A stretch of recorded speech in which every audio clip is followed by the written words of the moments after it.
well, today I kind of made use of where I was going to be, which is out here at the cemetery. I have a graveside service in a while, and the procession and deceased are not here yet, so I thought, well, I can do a live video. I didn't think of internet connection, so hopefully I maintain and can get this all recorded before I lose any connection. So I like being out at cemeteries. I think they're peaceful, there's so much history, and there's beautiful things out here, like the stones, if you look at them, and just a lot of love was put into everything that's out here. So it's kind of fun to be at a cemetery, which I know is odd, but I know people that do like to go to cemeteries to take pictures and just walk and just to be at peace. So try it sometime maybe. So I'm going to kind of do a roundup today of questions and things that maybe didn't quite fit in other categories, and then I also had a lot of questions that fit into the history of and terminology category. So it's a little bit of, I feel like, a classroom lesson, but it's also just giving a little more information about the business as a whole.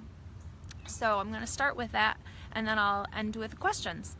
So one question was, when you look at a casket, is the head always on the left-hand side? And I cannot find a definitive answer about this. I have checked multiple sources and cannot find an exact answer for that. Casket companies just build them all that way. There is what's called a full couch casket, and it's very regional. I had never seen one until I went down to Ohio for mortuary school, and that's where the whole lid of the casket opens in one piece. So a person can be put either way with their head at either end in the casket. I've only ordered one up here in Michigan one time, and that was because the gentleman had some trauma to the right side of his face, and so we were able to switch him so that way the side that didn't have trauma was what you walked up to in the casket. So, just like some of the history things, when things were done a little bit odd or a little bit backwards, it was because maybe the person was criminal or something, and that's where the only thing I could find that I did read was that people were laid to the left if they were good, and basically to the right if they were criminal or they had committed suicide or something of that nature. So that's really the only reason I could find that they were switched. Along with that, a lot of people wonder, how are folks buried out at the cemetery? Why are they always, buried where their feet are one way and their heads are the other? Most cemeteries are laid out so that the feet are towards the east and the head is towards the west. It was started under the Christian theory that so when the rising of Christ came in the east, everyone would stand up and be facing him. So oftentimes pastors and clergy are buried opposite so that they are leading with Christ when he rises.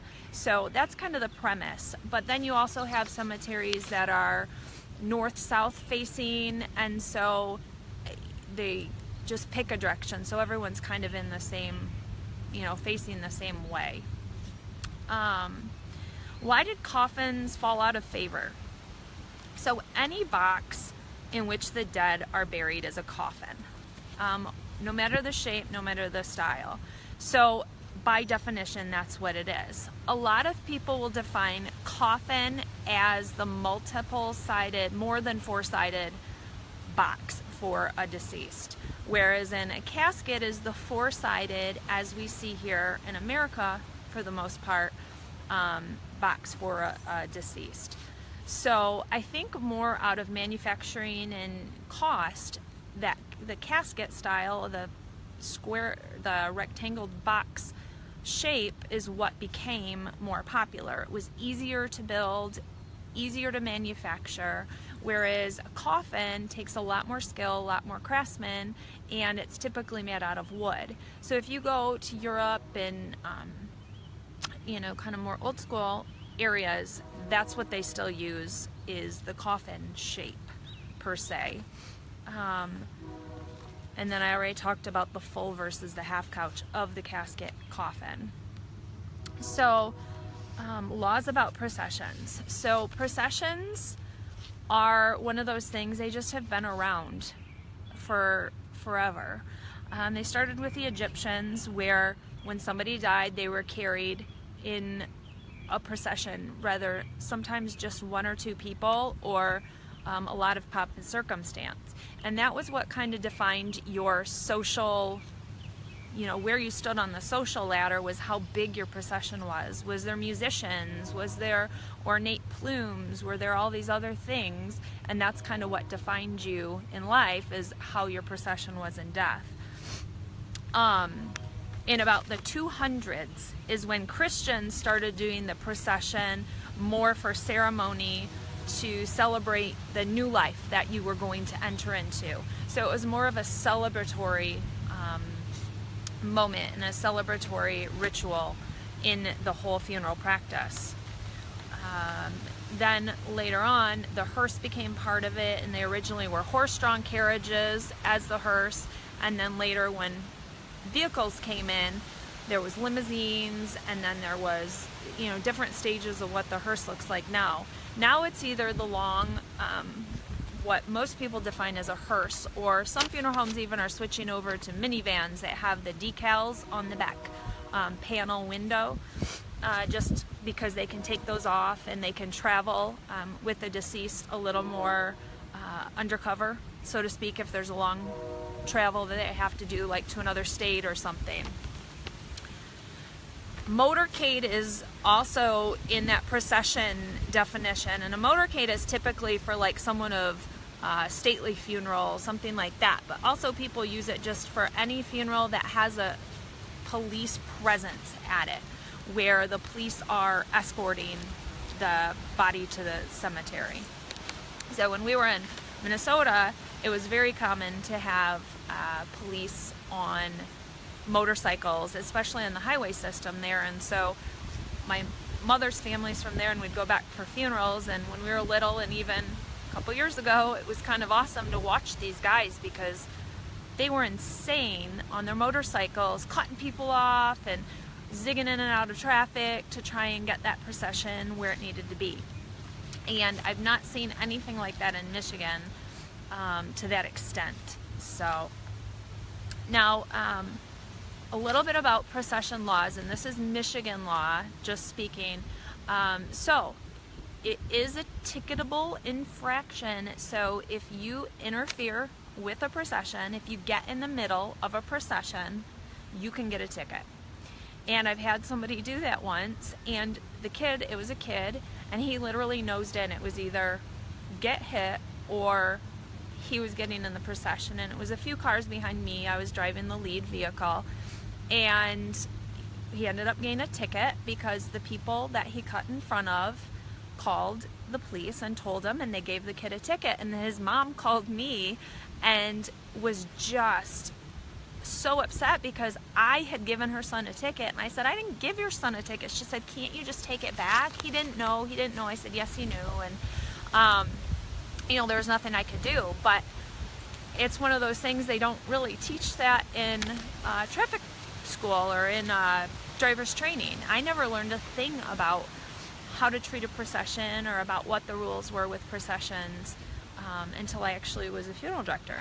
So I think it's something that needs to be taught a little bit more respect. People need to slow down, pull off to the side of the road, even though that's not the rules, it's just a respect thing. So I love when people actually still do that and give the respect, rather than fly past in the other lane or try and, you know, honk their horn at you at a light that you're going through. Because a funeral procession can go through a light as long as you have started through the light when it was green. Sometimes they will go through a red light if they're not, you know, interfering with the flow of traffic that's already going. But which is one of the reasons I kind of love driving the lead vehicle, which is the vehicle that goes in front of the hearse, is because I get to kind of pave the way and break rules a little bit, and it's kind of fun. It is too dangerous sometimes for a funeral to go in procession, especially in the city. So a lot of times that is when you will just say, hey, we're going to meet at the cemetery at such and such a time. But I think this is the one area that people are falling away from the most is that procession, because if they're at a church, they'll say, oh, let's just do the luncheon, we'll meet at the cemetery later. I think there's a lot of sacred tradition in the procession, and a lot of that is lost when we do that changing up of the, you know, routine of it. But to each his own. You know, times are changing and traditions change, but it's one thing that I do love is the tradition of the procession. All right, why do we use pallbearers? Obviously to help carry the casket. Kind of a no-brainer, but it started back in the Roman era.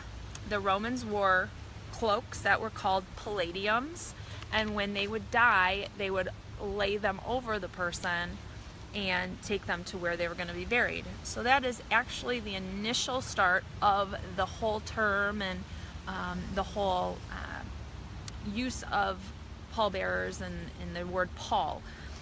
The medieval period brought about where the Christians started the term because they use what's called a pall in the Christian services. Back then, almost every time they used palls, whereas nowadays you see usually only Catholics and Lutherans use palls, and then Jewish as well. But that's the big white sheet when you're at this church that's laid across over the casket. And it's representative of two items. One, the baptismal or christening outfit that the person wore, which was white, and they were cloaked in for that event as well. And then two, it's just a symbol of how death equalizes everyone. So no matter what is under that pall, whether it's a cardboard box or whether it's a solid gold casket, everyone is equal in the eyes of God, and in death you all go back to the same even field. You know, you can't take it with you. It doesn't matter what kind of happened in this life, that is in death, you are all equal again. So that's kind of what that is representative of. So pallbearers, a lot of times you'll see where on movies and things they do the elaborate where they're lifted up on their shoulders, and even, you know, over in Europe and in some areas they still do that for every funeral. They lift them on their shoulders and they carry them that way to the grave. There's no handles. So it just depends where you're at. Sometimes even down south, I've been connecting with some folks that are down in like Louisiana and things, and you can rent pallbearers that have this whole elaborate routine of how they walk to the front of the church and carrying the casket and kind of all they do. Way more pomp and circumstance in that aspect as well. But it's typically 6 to 8 men or women. It used to just be a man thing, and now I've had all female pallbearers, I've had children, I've had you name it. And I love it. I love mixing that up and making it more hands-on, especially for little kids, letting them just put their hand on the casket while they're walking. I think it's important. It's an important position to have the honor of doing. So I think it's really cool and awesome to involve, you know, little grandkids or whoever in that part of it. Why are graves 6 feet deep? It came and it started that term back into the 1600s in England when the plague was going on, and they had to try and decide how they could, you know, halt some of the spread of the plague. So the mayor came out with this huge list of things that they had to abide by in order to try and keep the plague from spreading, and one of them was to bury the body 6 feet deep.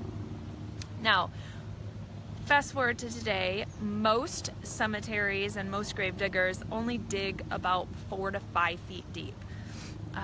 Just deep enough that you aren't going to be disturbed by any animals and things of that nature. So if I stood on top of where the casket is, I would probably be up to about my waist, not even my shoulders, deep in the grave. So it really is not 6 feet deep. I've maybe only seen a few graves that have been dug that low in. Let's see. Corpse, cadaver, body, remains, carcass, stiff. All these different words to describe someone who is dead. And I think they're, most people use them incorrectly, especially always drives me nuts when I'm watching like Bones or a TV show where you're referring to a deceased person and they call them a cadaver. Well, a cadaver is a medical terminology. It's when somebody has donated their body. It's when they're being used for studies. It's not when it's somebody who's just died and is having an autopsy. It's not a cadaver. More so it's a corpse or remains, someone's remains. Body is for living or deceased, so you can use it either or, but there are a lot of different terms that I think are used incorrectly, but people use what they want to. I find myself saying body, I think, or just the deceased when I'm referring to somebody. One term which I use because I just use it, but people are always like, what? Is the bier. So it's B-I-E-R, and it's the thing at the funeral home that the casket is set on. So it's usually got wheels so that you can roll the casket around within the facility, but it's just that device that the casket is set on at the front of the chapel.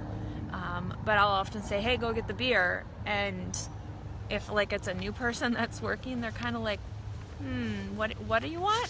So that one always is interesting when it comes to terms. So let me hit on a few questions that were asked as well. So what does it take to get a body from overseas if you die in another country? So about 6,000 Americans die in a different country or overseas each year. And that's just the folks who are like traveling or who might be just living abroad for a while. And the consulate, the U.S. consulate, is always the best means. So if we need to get somebody back to America, back to Michigan, we work with the consulates of other countries. There's going to be interpreters there. They're going to have the correct paperwork. They're going to be able to process and talk to people on site, and they're going to have the best inside information. I've brought people back from a lot of places, Cambodia, trying to think, Czech Republic, I want to say, at one point. And yeah, translators were the biggest issue, is just being able to talk to the people that are there. But just getting the correct paperwork and then going from there. And the best thing to do if your family ever has to deal with that situation is just let the funeral home handle some of that on site and the logistics of it, because they are going to know who to talk to and what questions to ask, and can figure it out a lot easier than maybe you can sometimes. It always is going to take an extended period of time to get the person back here, and they may not be in the best condition. Some countries don't embalm, some countries don't have cremation if you wanted cremation as an option there. They may not have refrigeration. It just, it all depends on the circumstance, but a lot of times you're definitely hindered because of the delay for getting someone back to America. What hazards exist in the industry? I'm not sure exactly what was meant by this question, but I guess in terms of hazards to like funeral directors, I would say the fluid exposure, it's formaldehyde and glutaraldehyde, and even though they're coming up with more health conscious versions of embalming fluid to be around, it still is not something that they know exactly what it may do to us for exposure, and all the diseases that people have that we are working on and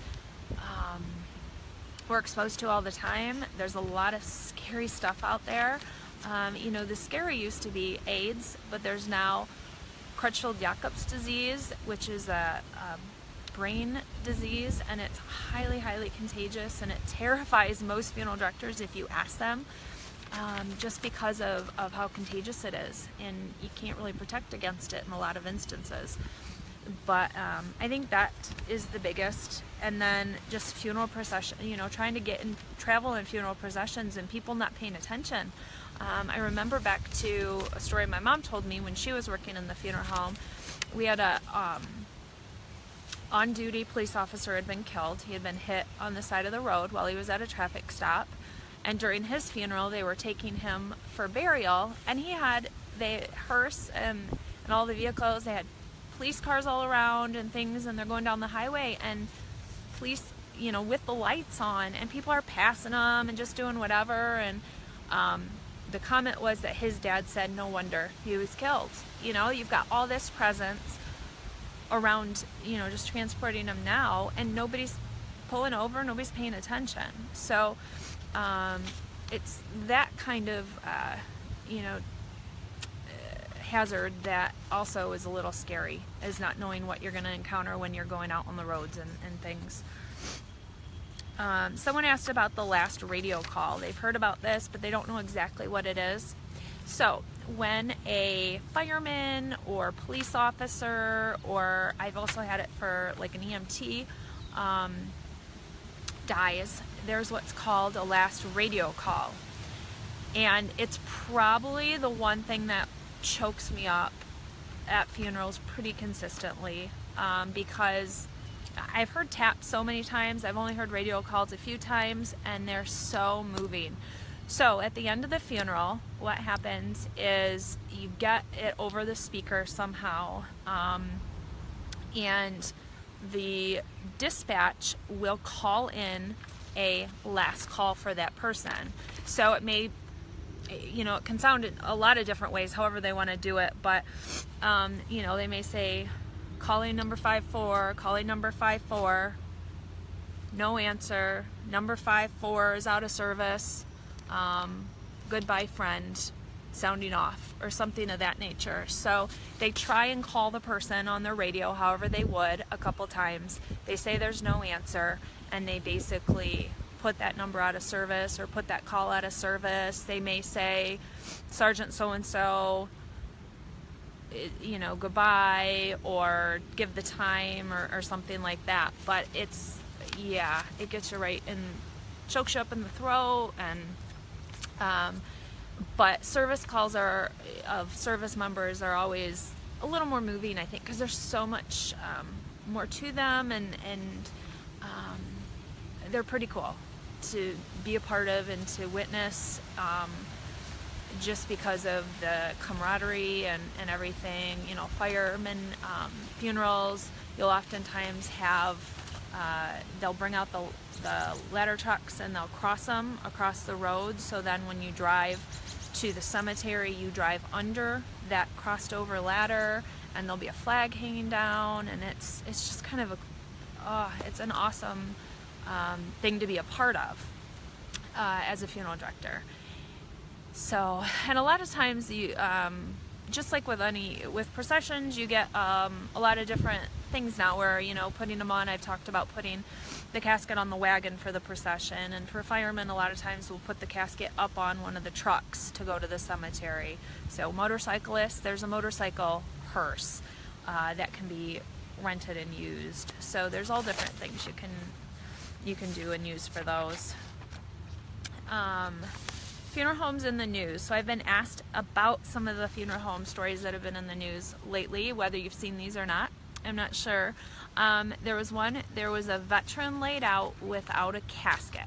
So the story, from what I've read, multiple different versions of this, that the gentleman was a veteran, and the family wanted to use insurance, and life insurance, and it couldn't be verified, or there were some issues, and so the funeral home told the family the day of, when they showed up for the visitation, that they weren't going to be able to put their dad in a casket because they couldn't verify the insurance, and the family didn't have the money on them for that. So the visitation, he was on a table, on a dressing, what we call a dressing table, covered up with a flag, and that's how the visitation went. So I'm sure there's more to that story. But you know, it's private between the funeral home and the family, and it got, I think, blown out of proportion. I think that using that he was a veteran is what blew it up, as if, you know, the funeral home was doing something against a soldier. But why isn't the question asked, you know, why doesn't the government help pay for some of that more? Because there's no funds paying for his funeral. from the government, even though he was a veteran. So, but it falls back on the funeral home. So that's my take on it, is why is it always the funeral home's fault? Why can't it go back on, you know, maybe taking care of veterans more and their expenses that need to be paid? So everything was righted and he was buried and so forth, but it got really nasty, and the funeral home got a lot of death threats, I guess, for what they did, and yeah, it went south for them, unfortunately. And then just had someone before the video started ask about, there was a story about how a baby casket was floating at the cemetery. And this one, I don't know, have more information about it. I have no idea kind of exactly what happened, but so a mom went out for Memorial Day to visit her little son who had been buried a few weeks before, and his casket was literally floating on top of the grave in water. So no idea what happened, whether he's in a floodplain or I'm not sure. So it's hard to really know exactly what happened there, but yes, caskets can float. I mean, if there's a flood, they're going to float up. If it's a sealed casket, it's full of air, so it's going to float. And if you see like video from like any of the hurricanes and things, there's always pictures of the cemeteries where the caskets are floating down the river. That's why there's little tubes that we fill out the information and screw them in the end of the casket, so that way if something like that did happen, you just open that up to see whose casket it is. Otherwise, there is no way to know who's in what caskets. So a lot of time is spent identifying the individuals that are in all these caskets that are floating if there's no identification on them, because there's no way to know. So what happened with that baby casket, I have no idea, unfortunately. They might have, my guess is they weren't buried deep enough, and if water pressure came up under, you know, if it was a really wet area and the pressure came up and kind of shoved the casket up through the top of the ground, then that's my only guess, is they weren't buried, the little boy was not buried deep enough. But you know, who knows? It's hard to tell if we weren't there or if I wasn't there. But yeah, so this is the end. That's the last question that I had, and I've really liked getting to do this. It's kind of fun to look at the business from a different perspective, because I have been doing this so long, I don't recognize anything as being odd or being different or being morbid or I don't know. It's interesting. It's interesting to look into why some of the things we do, that we actually, you know, why we actually do them. I've looked into different cultures, funeral rituals, and it's, you know, what makes is ours better? Is theirs better? What makes each of them different? And it's really interesting to think about all of it and try and decide what's the best. But if you have any more questions, by all means let me know, and I would love to do a video on it or answer them.